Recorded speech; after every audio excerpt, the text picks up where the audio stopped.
Just it into the recording में एक दफा रिवाइज कर देता हूँ। मैंने ये कहा कि हम कोई भी चीज, जाहिर है हम जब भी कोई नया प्रोडक्ट लोकल स्टोरेज में सेव करते हैं तो पुराने प्रोडक्ट को क्या कर देता है, ओवरराइट कर देते हैं। तो हम क्या करते हैं, कोई ऐसा तरीका ढूंढना है कि वो पुराने को ओवरराइट ना करे, बल्कि पुराने रिकॉर्ड में ही नया रिकॉर्ड जाके उसके साथ ऐड कर दे। तो इसके लिए मैंने कहा कि बजाय इसे डायरेक्ट सेव करने के, सेव करने से पहले क्या करें, जो कुछ ऑलरेडी सेव्ड है उसको उठा के लाएं। क्यों उठा के लाएं?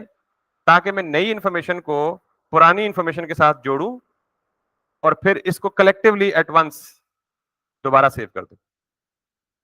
समझ आई बात? तो यूं मेरी पुरानी इंफॉर्मेशन भी ओवरराइट नहीं होगी और नई भी ओवरराइट, और नई इंफॉर्मेशन ऑब्वियसली पुरानी के साथ जाके सेव हो जाएगी। तो मैंने ये काम किया कि मैंने पहले चेक किया जी कि सेव करने से पहले लोकल स्टोरेज में जाओ और लोकल स्टोरेज में इस की के अगेंस्ट जो इंफॉर्मेशन पड़ी है उसे उठा के ले आओ।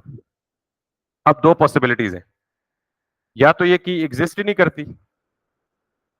अगर ये की एग्जिस्ट नहीं करती तो क्या जवाब मिलेगा? नल।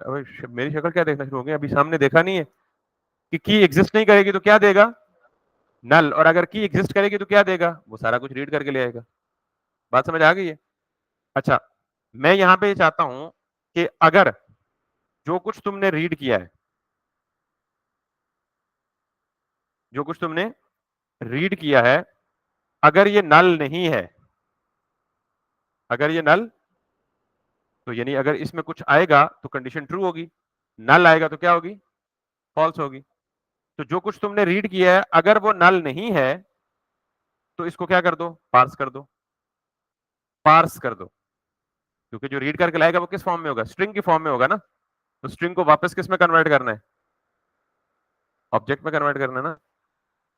तो भाई नहीं समझ आई कि जावास्क्रिप्ट ऑब्जेक्ट समझता है, लोकल स्टोरेज स्ट्रिंग समझती है। जावास्क्रिप्ट से लोकल स्टोरेज में सेव करने के लिए जो चीज भेजना है उसको किस में कन्वर्ट करके भेजना है? स्ट्रिंग में। लेकिन जब वहां से वापस लाना है तो स्ट्रिंग में आएगा, तो वापस उसको ऑब्जेक्ट में बदलना है नहीं बदलना? ऑब्जेक्ट में या अरे में, यानी जो जावास्क्रिप्ट अंडरस्टैंडेबल फॉर्मेट है उसमें। तो मैंने कहा जी अगर वो नल नहीं है, अगर तो वो नल है तो कोई हल नहीं है, फिर किसको आप ऑब्जेक्ट में कन्वर्ट करेंगे? नल तो ऑब्जेक्ट में कन्वर्ट होने से रहा। तो इसलिए कंडीशन चेक करना जरूरी है कि यार वहां से जो चीज रीड करके लाए वो नल तो नहीं है। अगर नल नहीं है तो फिर क्या करो? स्टोर्ड प्रोडक्ट्स को जेसन डॉट पार्स करो और स्टोर्ड प्रोडक्ट्स को पार्स करके दोबारा इसी में असाइन कर दो। बात समझ आई नहीं आई? और अब ये जब काम कर लो तो फिर मुझे ये शो करके, अच्छा एल्स में क्या करो? एल्स में जस्ट मैसेज दिखा देता हूं कि जाहिर है एल्स कब चलेगा? जब लोकल स्टोरेज में कुछ भी नहीं होगा। तो मैं कहूंगा जी कि no product found in local storage. ये बात समझ आ गई है? अब जरा गौर से देखिएगा, मैं वापस आता हूं यहाँ पे, और मैं यहाँ पे वापस आता हूं और मैं जाता हूं एप्लीकेशन के अंदर। मेरे पास यहाँ प्रोडक्ट्स नाम की नहीं है, और मैं यहाँ क्या रीड कर रहा हूँ? प्रोडक्ट नाम की। तो नहीं है तो क्या आएगा? नल आएगा। नल आएगा तो इफ ब्लॉक नहीं चलेगा, एल्स चलेगा तो क्या कहेगा? ये मेरा फ्लो है, देखते हैं ये चलता भी या नहीं चलता। मैंने ये किया, ये किया, ये किया और ये किया और ये किया। अच्छा ये किया, तो अब मुझे उसने क्या दिया? No product found in local storage, साथ में नल भी कर दिया।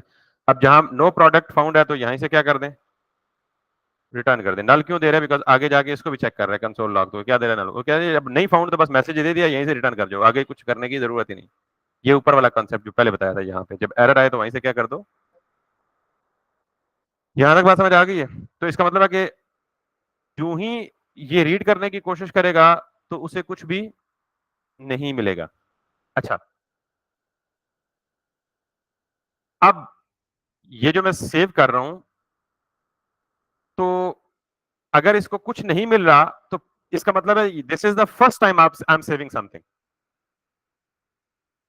अगर ये एल्स ब्लॉक में आ रहा है तो इसका मतलब है कि पहले से लोकल स्टोरेज में कुछ नहीं है। This is the first time I am storing something. तो बजाय एरर मैसेज शो करने के, मैं ये ना कह दूं कि भाईजान ये अगर फर्स्ट टाइम है तो ये कर दो।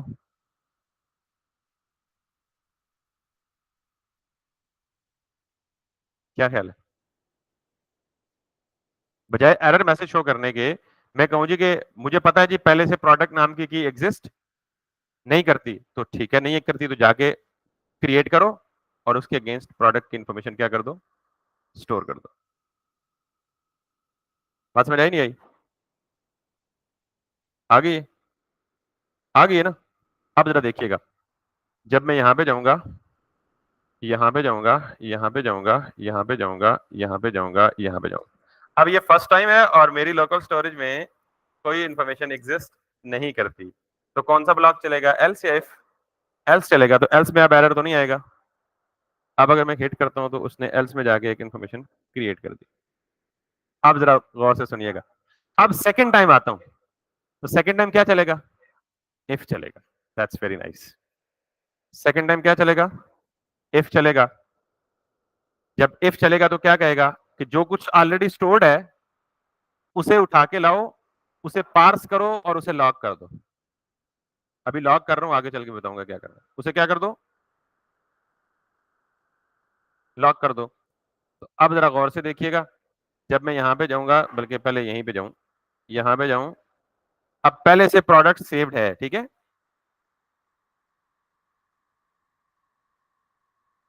ऐड किया, यहां पे क्या आ गया, समझ आ गई बात? तो इसका मतलब मैं कहां खड़ा हूं, यहां खड़ा हूं, तो मेरा काम ही पूरा हो गया। अगर पहले से इंफॉर्मेशन नहीं है तो इंफॉर्मेशन स्टोर कर दो, अगर पहले से इंफॉर्मेशन है उसे रीड करके लाओ, जो इंफॉर्मेशन मैं दे रहा हूं उसको उसके साथ जोड़ो, दोनों को मिला के फिर स्टोर कर दो। समझ आई नहीं आई? और हमें स्टोर किस फॉर्म में करना है, लिस्ट के फॉर्म में करना है, बिकॉज हम क्या करना चाह रहे हैं, मल्टीपल प्रोडक्ट को स्टोर करना चाह रहे हैं, ऐसे ही है ना? तो जब फर्स्ट टाइम ये करे तो पहले आप ये कर लें, पहले ये क्या करें, यहां पे बाहर एक स्टेट बना लें, सॉरी दे दो, बड़ा इंटरेस्टिंग काम है और बड़ा मजे का काम है, और असल मजा है ये काम खुद करते हुए। देखिए मैं क्या कर रहा हूं, मैं एक एक स्टेप को कंसोल लॉक करके एक एक स्टेप आगे मूव कर रहा हूं आपको बताने के लिए। तो अब तो मैं आपको भी यही अप्रोच फॉलो करनी है जो मैं कर रहा हूं, कि कहां क्या चीज मिल रही है और कहां क्या चीज नहीं मिल रही है। अगर मिल रही है तो क्या करो, नहीं मिल रही तो क्या करो। प्रोग्रामर का, प्रॉब्लम सॉल्वर का काम ही यही होता है कि उसे डिटेक्ट करना कि क्या चीज कहां तक पहुंची। तो अगर कहते हैं तो मैं टास्क दे देता हूं,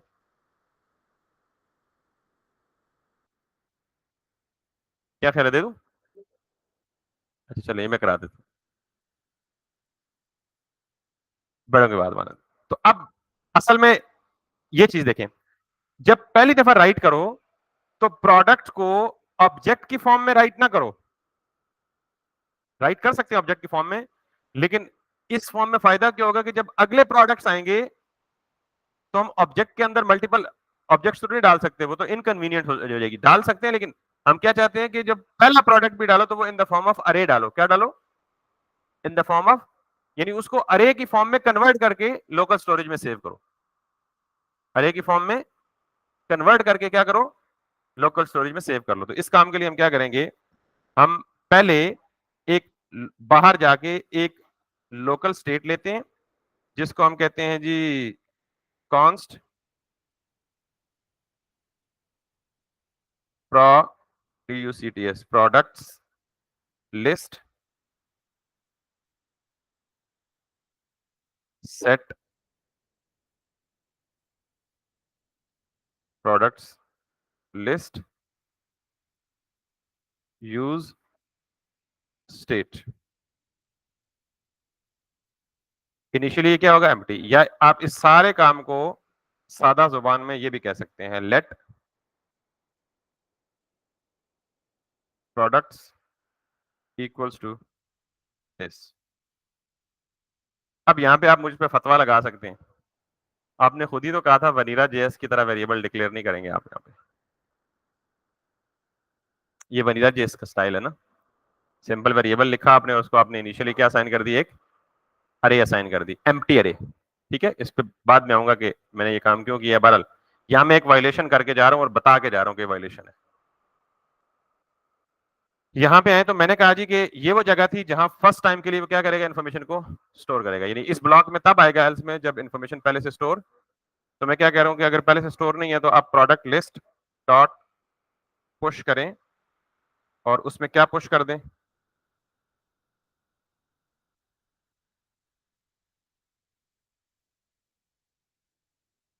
समझ आ रही है बात? नहीं आ रही? पता नहीं क्यों नहीं आ रही। मैं ये कह रहा हूं जी कि इस प्रोडक्ट में क्या पड़ा होगा, जो स्टेट वेरिएबल में प्रोडक्ट सेट हुआ होगा, जो यूजर से वैल्यू ली होगी वही सेट। तो इसको मैं यहां पे कह देता हूं जी कि let p equals to this, कि एक नया वेरिएबल बनाओ, जेसन स्ट्रिंगिफाई करके उसको किस में बदल दो, या इसको मीनिंगफुल नेम देना चाहते हो तो आप कह देते हैं स्ट्रिंगिफाइड ऑब्जेक्ट कह सकते हैं इसको, ठीक है। फिर मैं कहता हूं कि इस p को प्रोडक्ट्स लिस्ट की अरे में पुश कर दो। क्यों पुश कर दो? बिकॉज मैं प्रोडक्ट को प्लेन ऑब्जेक्ट की फॉर्म में नहीं बल्कि प्रोडक्ट को अरे में डाल के सेव करना चाहता हूं, ताकि इसी अरे में मल्टीपल प्रोडक्ट्स, फ्यूचर में आने वाले प्रोडक्ट भी सेव हो जाए। और फिर इसको मैं कहूंगा कि इसको उठाओ और यहां में डाल दो, किधर, लोकल स्टोरेज। अब यहां पे एक और प्रॉब्लम आएगा,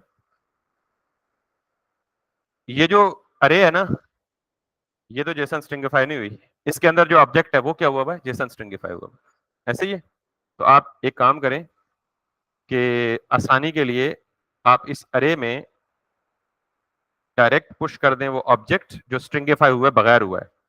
और फिर जब इस अरे को बीच में डालने लगे तो अरे को क्या कर दें, जेसन डॉट स्ट्रिंगिफाई। दोनों तरीके ठीक हो सकते हैं, लेकिन पहला वाला तरीका मैंने इसलिए बता दिया कि मुझे 2 दफा जेसन स्ट्रिंगिफाई करना पड़ता, अब मुझे एक ही दफा जेसन स्ट्रिंगिफाई। तो अब ये देखें गौर से, अगर पहले से कोई चीज वहां पे स्टोर्ड नहीं है तो एल्स ब्लॉक में आएगा।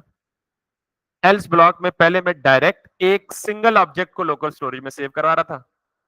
मैंने कहा जी सिंगल ऑब्जेक्ट को तो नहीं स्टोर करवाना, मुझे किस फॉर्म में स्टोर करवाना है, मल्टीपल को स्टोर करवाना है। तो मल्टीपल ऑब्जेक्ट किस फॉर्म में हो सकते हैं, अरे में हो सकते हैं। तो मैंने कहा जी अभी एक ही प्रोडक्ट है तो उसे प्रोडक्ट्स लिस्ट के अंदर पुश करो, पुश का फंक्शन है ना अरे के अंदर। तो ये लिस्ट प्रोडक्ट की अरे मैंने एम्प्टी डिक्लेयर कर ली पहले ही, और इसके अंदर मैंने नया प्रोडक्ट क्या कर दिया, पुश कर दिया। जब पुश कर दिया तो फिर मैंने कहा जी ये प्रोडक्ट लिस्ट जो कि एक अब अरे है उसको स्ट्रिंगिफाई करो, और उसको स्ट्रिंगिफाई करके प्रोडक्ट्स की के अगेंस्ट क्या कर दो, स्टोर कर दो। और ये काम कब होगा, सिर्फ पहली दफा, सिर्फ। हर अगली दफा तो ये ब्लॉक चलेगा ही नहीं, अगली दफा तो ये ब्लॉक चलेगा, लेकिन अगली दफा के लिए वो बाद में हल करते हैं, पहले ये समझ लें। मैं दोबारा से यहां से खाली कर देता हूं, दोबारा यहां आता हूं। अब भी होगा एक प्रोडक्ट स्टोर, लेकिन वो अरे के अंदर होगा। Let's see, this this this this this this this this. अरे के 0th इंडेक्स पे एक ऑब्जेक्ट पड़ा हुआ है, समझ आ गई बात? तो अब हम ये मल्टीपल ऑब्जेक्ट्स एक ही एरे के अंदर स्टोर कर सकते हैं, लेकिन कैसे करेंगे अब देखें। पहली दफा तो ये हो गया ना, अब जब अगली दफा ये आएगा, ये चेक करेगा स्टोर्ड प्रोडक्ट में कुछ है, अगर कुछ है तो फिर इफ ब्लॉक में जाएगा। इफ ब्लॉक में जाएगा तो अब जो स्टोर्ड प्रोडक्ट्स होंगे वो क्या होगी, एक अरे होगी। वो अरे को पास करेंगे तो यहां पे क्या आ जाएगी, अरे ही होगी। इस अरे में, क्योंकि अब ये पास होकर जावास्क्रिप्ट अरे में बन चुकी है ना, इस अरे में नया आइटम पुश कर सकते हैं ना। तो हर अगली दफा जो आप पुश करेंगे वो इसमें पुश करेंगे।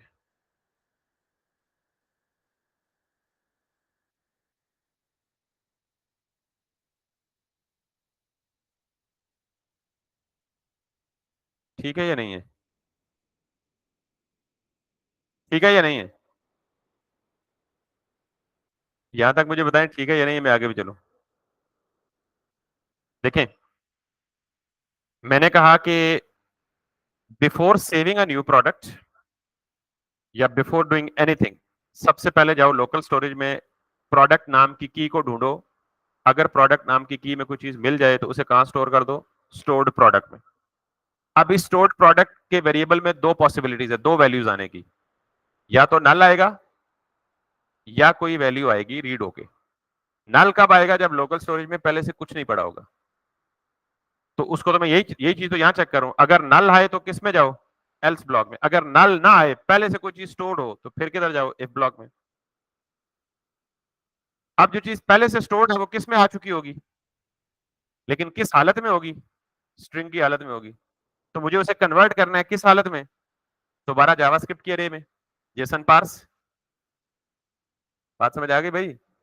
तो दोबारा जावास्क्रिप्ट के अरे में कन्वर्ट होके इस वेरिएबल में स्टोर कर दें। तो अब इस वेरिएबल में क्या होगा, किस हालत में होगी, जावास्क्रिप्ट की अरे होगी। उस जावास्क्रिप्ट के अरे में क्या पड़ा होगा, जो कुछ लोकल स्टोरेज में पड़ा होगा, वहीं से रीड होके आ रहा है। मैं कह रहा हूं उसको लो और उसमें एक और प्रोडक्ट क्या कर दो, पुश कर दो। और ये प्रोडक्ट कौन सा होगा, जो ऊपर से लोकल स्टेट में सेट होके आया होगा। समझ आई बात। तो इसका मतलब है कि अब इस नई अरे में एक के बजाय कितने प्रोडक्ट्स होंगे, दो। तो मैं कहूंगा कि फिर से जाओ और लोकल स्टोरेज में अब ये जो नई अरे है कौन सी है, स्टोर्ड प्रोडक्ट्स, इसको सेव कर दो। बात समझ आ गई या नहीं आई। तो ये लाइन क्या करेगी, दोबारा लोकल स्टोरेज में जाएगी, प्रोडक्ट्स की जो पहले वहां मौजूद होगी उसको ओवरराइट कर देगी। लेकिन जब प्रोडक्ट की ओवरराइट होगी तो राइट साइड पे जो वैल्यू है ना स्टोर्ड प्रोडक्ट्स, इसमें एक के बजाय कितने आइटम पड़े होंगे, तो कहानी समझ आई है। अब देखते हैं ठीक चलती है या नहीं चलती। अगर कोई गलती है तो हम फिर उसको करेक्ट करते हैं, लेकिन फ्लो वाइज आपको मैंने बता दी। अब जरा देखें, पहले से एक प्रोडक्ट ऑलरेडी पड़ा हुआ है, मैं अब यहां जाता हूं, कुछ नया प्रोडक्ट ऐड करता हूं। तो कौन सा ब्लॉक चलेगा, इफ या एल्स, इफ चलेगा। इफ चलेगा तो यहां क्या होना चाहिए, फर्स्ट इंडेक्स भी इंट्रोड्यूस हो जाना चाहिए। Let me do that. Can you see this. 600 add करो भाई।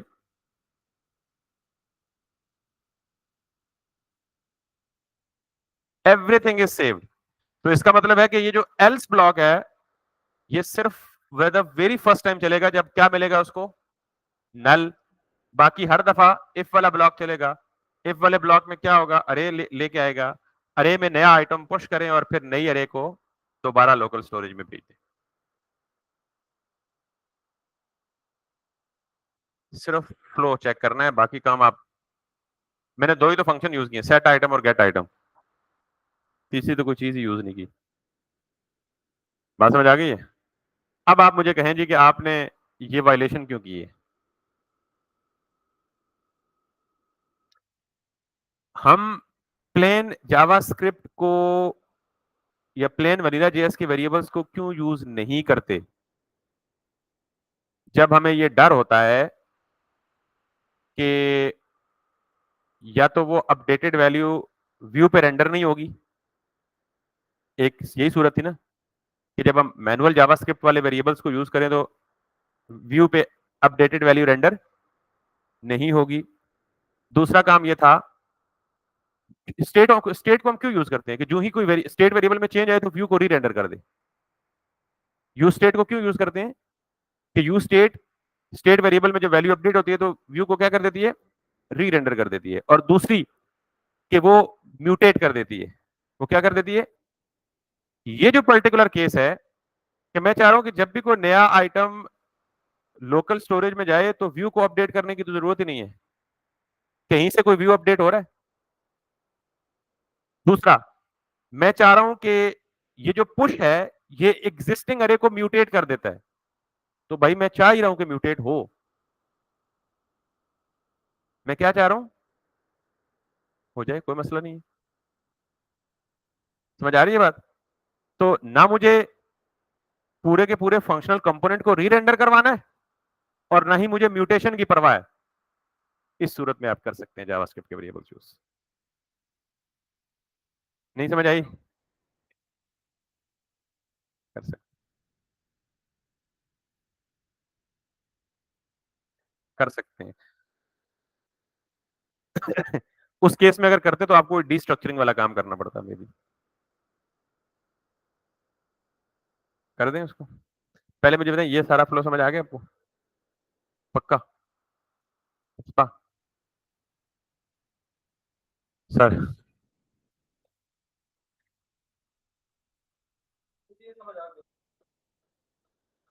मैं आज की वीडियो ही अपलोड नहीं करूंगा, अल्लाह की कसम। मतलब यार आप 100%, 100% पैरासाइट तो ना बने ना। हाँ, रिकॉर्डिंग स्टार्ट हुई है। अब ये वाली चीज खत्म हो जाएगी हमारी, और ये वाली चीज दोबारा आ जाएगी ताकि फॉर्म क्लियर हो जाए, और ये वाला काम, यानी अब रिटर्न की जरूरत भी नहीं है। दोनों केसेस में उसको खाली तो होना ही है। और अब एक दफा दोबारा टेस्ट कर लें इसको,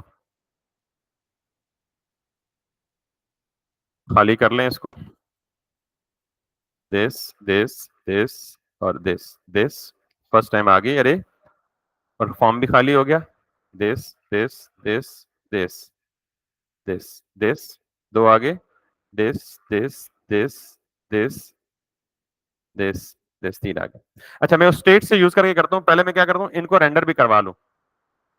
अब मैं क्या करता हूँ कि जब मैं होम पेज पे आऊं तो यहाँ पे वो सारे प्रोडक्ट रेंडर हो जो मैंने अभी खुद जाके क्या किए, ऐड किए, ताकि फ्यूचर में जो भी नया प्रोडक्ट ऐड करूं वो ऑटोमेटिकली यहाँ क्या हो जाए, रिफ्लेक्ट हो जाए, तो मजे की चीज बन जाएगी। ठीक है, तो लेट्स डू दैट।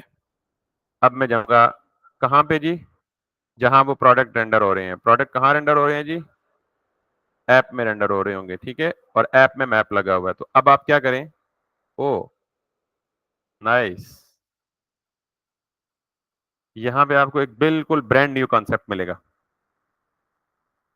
ये प्रोडक्ट्स कहाँ से आ रहे हैं भाई, फाइल से जो मैंने हार्ड कोड की हुई है अभी, तो ये तो अभी नहीं चाहिए हमें। ये कहाँ से हम सर्व कर रहे हैं, इस फाइल से सर्व कर रहे हैं ना बेटा।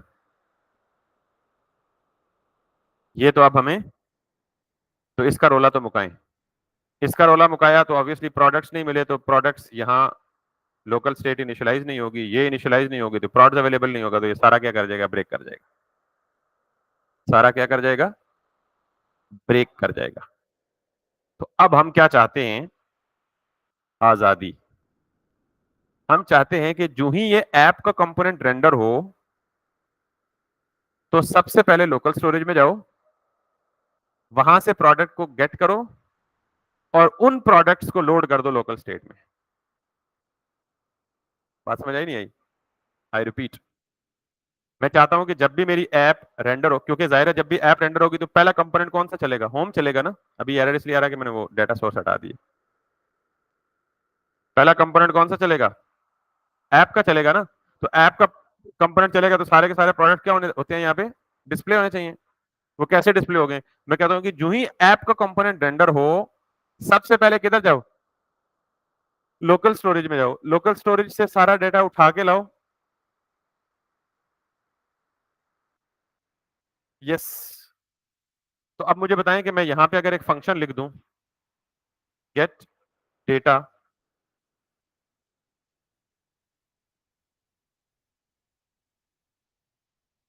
ये फंक्शन लिख सकता हूं ना, और इस फंक्शन में कहूं local storage dot gate item,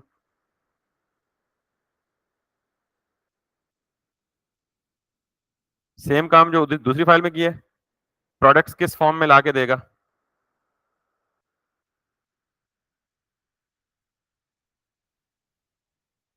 अरे किस फॉर्म में होगी, स्ट्रिंग में होगी ना।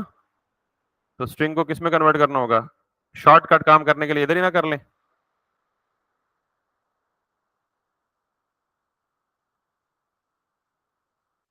लोकल स्टोरेज में जाएगा, प्रोडक्ट उठा के लाएगा, उसको जेसन स्ट्रिंगिफाई करेगा और प्रोडक्ट्स में अवेलेबल कर देगा। मजे का काम नहीं हो गया, हो गया ना मजे का काम। और ये जो प्रोडक्ट्स है, इसको क्या कर दे, इनिशियली एम्प्टी अरे, set प्रोड्स,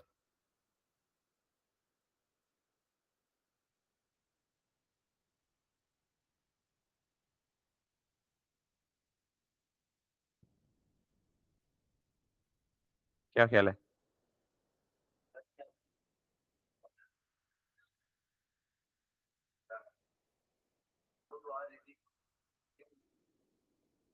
oh sorry, very good यार, इसका मतलब आप जाग रहे हो, बाकी सारे सोते हैं।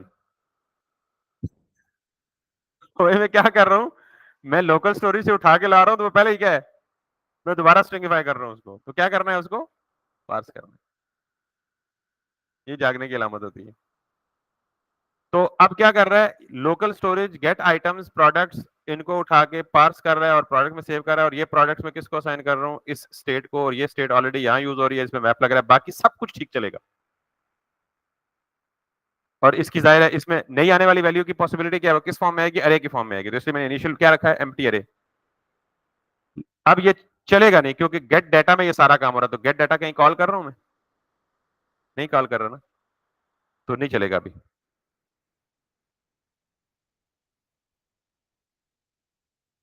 एरर भी नहीं दे रहा, क्यों, क्योंकि देखें इसको क्या मिल रहा है, एम्प्टी अरे, अरे तो मिल रही है ना, उस पर मैप कर रहा है, तो मैप को अरे के अंदर क्या मिल रहा है, कुछ नहीं मिल रहा, तो एम्प्टी अरे मिल रही है, यूआई ब्रेक नहीं हो रहा, ये सारा यूआई इसलिए चल रहा है, लेकिन अंदर उसके आइटम कोई है ही नहीं। क्यों नहीं है आइटम, बिकॉज आइटम को लाएगा कौन, गेट डेटा का फंक्शन, गेट डेटा का फंक्शन कॉल कहां करें, नीचे ही कॉल कर दें, बहुत समझदार आदमी हो आप।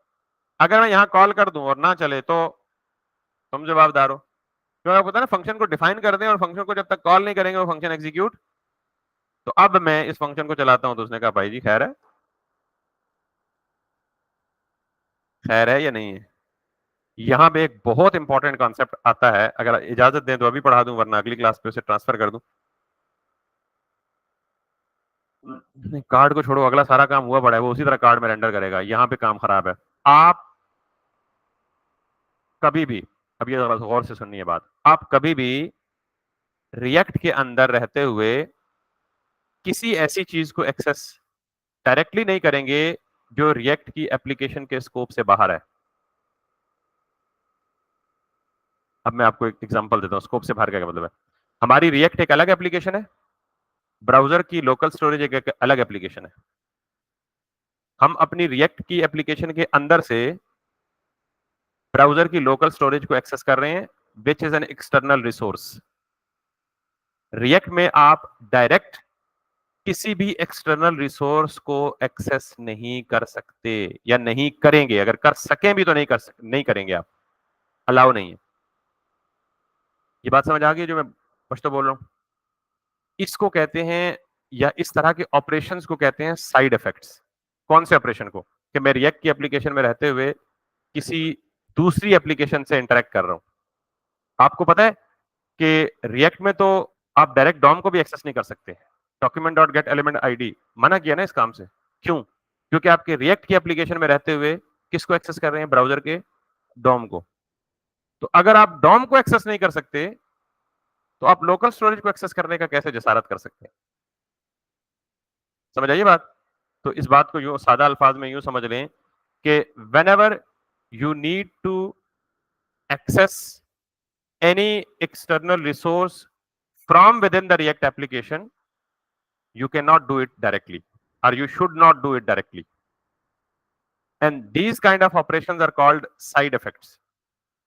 कि जब React के कोड से आप किसी एक्सटर्नल डेटाबेस को, किसी एक्सटर्नल फाइल को, किसी एक्सटर्नल डोम को, किसी एक्सटर्नल लोकल स्टोरेज को एक्सेस करना चाह रहे हो, तो इसे हम क्या कहेंगे, you are performing a side effect.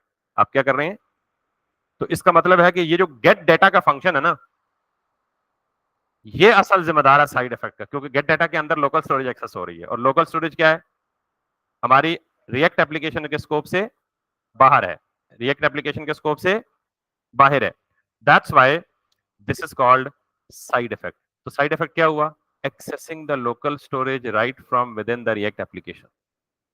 ये क्या हुआ, साइड इफेक्ट हुआ। अब आप कहेंगे सर जी 5 मिनट हो गए, साइड इफेक्ट छोड़ दिया ना, तो कोई हल भी दसो। तो जब भी आपने रिएक्ट की एप्लीकेशन में साइड इफेक्ट परफॉर्म करना है, तो रिएक्ट ने खुद एक तरीका दिया हुआ कि भाईजान मेरे बताए हुए तरीके को फॉलो करोगे तो ठीक है, अदरवाइज ठीक। तो वो जो रिएक्ट का तरीका है ना, वो क्या है, रिएक्ट में जैसे यूज स्टेट की एक हुक है ना, इसी तरह की एक और हुक है जिसे हम कहते हैं यूज इफेक्ट। क्या है, यूज इफेक्ट। ये 2 पैरामीटर लेती है हमेशा। कितने पैरामीटर लेती है, पहला पैरामीटर लेती है ये एक call back function. Call back function ऐसे ही होता है ना, और दूसरा पैरामीटर लेती है ये एक अरे, क्या लेती है? एक, आई रिपीट वंस अगेन, और यूज इफेक्ट को आप इंपोर्ट करना ना भूलें। यूज इफेक्ट कहां से इंपोर्ट होती है? रिएक्ट में। यूज इफेक्ट हम यूज क्यों कर रहे हैं? जब भी आपको रिएक्ट की एप्लीकेशन में रहते हुए रिएक्ट से बाहर जाना पड़े तो आप क्या करते हैं? यूज इफेक्ट यूज करते हैं। जरा ये बातें गौर से समझिएगा। ये बात पूरी करने के बाद मैं एक सवाल पूछूंगा आपसे। अब मैं इसके अंदर आके कर दूं जी के गेट डेटा, क्योंकि गेट डेटा ही वो फंक्शन है जो क्या परफॉर्म कर रहा था? Side effect. अब अगर मैं यहां जाके इसे रिफ्रेश करूं, मेरी लोकल स्टोरेज में कितने ऑब्जेक्ट सेव थे? 3। अब देखें चौथा आएगा।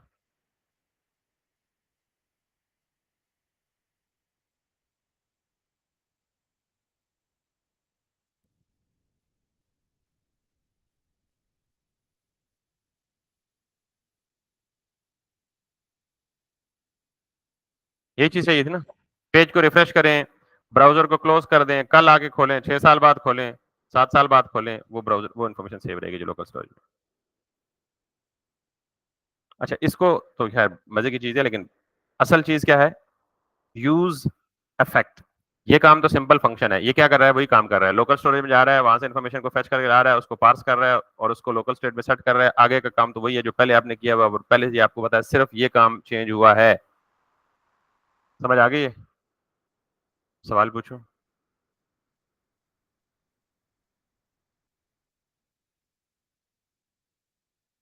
ऐसे भी तो मैं रिएक्ट दी एप्लीकेशन तो बाहर ही जा रहा था।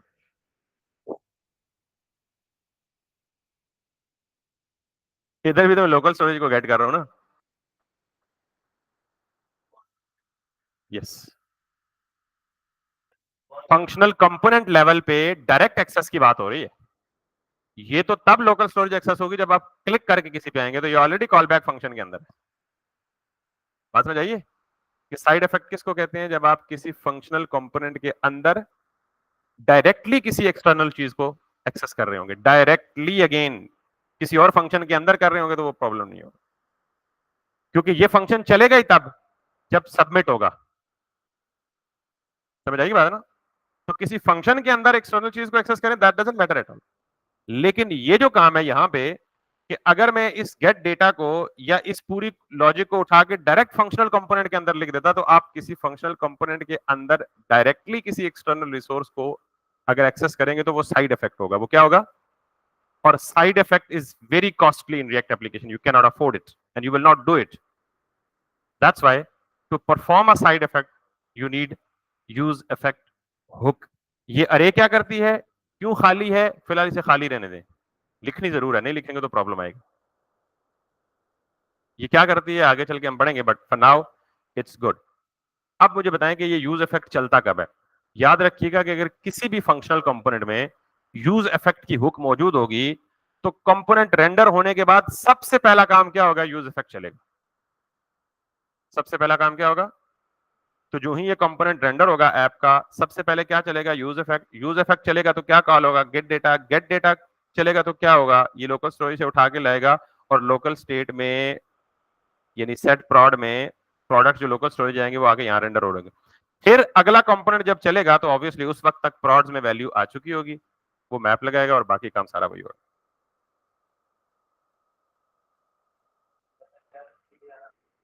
सॉरी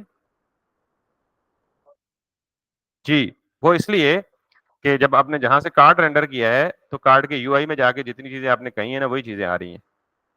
टाइटल, डिस्क्रिप्शन और प्राइस ही आ रहा है, बाकी चीजें, और डिस्काउंटेड प्राइस ही आ रहा है, बाकी चीजें आ ही नहीं रही। तो जो जो कीज आपने सेव की हुई है ना, वही सारी कीज अगर आप यहाँ आके लिखेंगे तो वो सारी आएंगी। अभी मुझे टाइम इजाजत नहीं देता था, वरना मैं कर देता था। कितना काम तो एक और चीज है, मैं चाहता हूं कि जब मैं ये प्रोडक्ट यहाँ पे क्लिक करूँ ना, तो ये ऑटोमेटिकली सेव करके बाद फौरन उस पेज पे रीडायरेक्ट हो जाए, या यहाँ सक्सेस मैसेज दे दे, कुछ ना कुछ तो करे। तो इसके लिए आपके पास, बल्कि ज्यादा हो जाएगा, छोड़े, इतना बहुत है। लेकिन अल्टीमेट यूजर एक्सपीरियंस ये है, या तो ऊपर एक पॉपअप मैसेज आ जाना चाहिए, वो भी आप कर सकते हैं, क्योंकि अब तो या इसको रीडायरेक्ट करके उधर चला जाना चाहिए। आज के लेक्चर बहुत इंपॉर्टेंट है, बहुत इंपॉर्टेंट इस वजह से है कि इसमें आपने बहुत सारे कॉन्सेप्ट सीखे हैं गैर महसूस अंदाज में। तो लोकल स्टोरेज या accessing local storage from the React application directly is a side effect and side effects are performed inside the use effects.